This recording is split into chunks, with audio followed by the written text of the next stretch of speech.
Hello, my FIFO friends. I want to share with you what to expect on your first flight to site. How is the day going to look? So when you receive your travel confirmation, check your luggage allowance and what is considered dangerous goods and what needs to be packed in your suitcase and what is allowed in the cabin. Some companies will give you excess baggage on your first trip to site. Ask your site liaison or your recruiter if that's possible and if you need to. And a little tip here is wear your boots on the plane because it's going to save you some weight in your luggage. So remember to get to the airport early before check-in closes with enough time so that you're not rushing for your first flight to site. Sit back and observe what others are doing. When it comes to boarding, show your boarding pass as you would normally. And at the point of check-in as well, you're probably going to need some ID. So remember to take your driver's license or passport, whatever you might need there. And then check in as normally. Okay.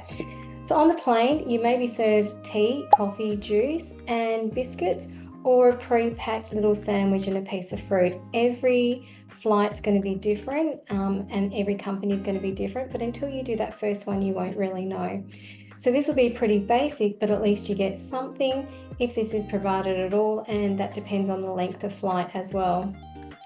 So once you land, do not release your seatbelt until the sign has been switched off. Otherwise, all eyes will be on you. Remember, this is a mining flight and safety is the number one priority. And there's also an order that everyone is going to get off the plane. And that is the first row at the front will get off, grab their bags and head off the plane, followed by the second row and the third and so on.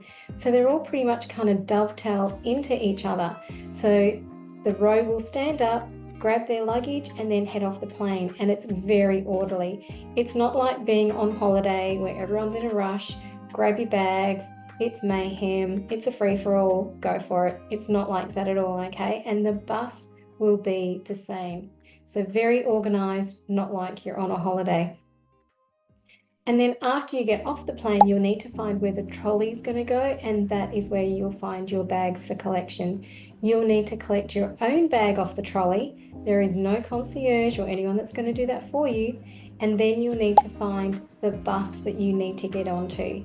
Most companies have their own airstrip and they'll have buses waiting, but in case it's a shared flight, make sure with the driver that you're getting on the right bus for the right company. So follow the mob and see where you're going to go to collect that as well. As you pass through the terminal, you may need to do a breatho, but just follow everybody else as well and just follow what they're doing. So you'll need to breathalyze when you arrive on site. It's either going to be at the terminal or it's going to be on site before you head into work, or it could be at the village. So just be ready for that as well. The other thing you might need to do is as you're passing through, there might be some fridges that you're going to collect your crib from. Some companies will jump on the bus and take you to the village where you'll check into your room and then you'll get a chance to collect your food for the day. Or there'll be fridges with cribs already made up and you'll need to grab one of those bags. So it really is a bit of a lucky dip unless you ask the recruiter what's going to be expected, but until you get there, you won't really know. So drop in the comments what other helpful hints you want to know or what you're unsure about.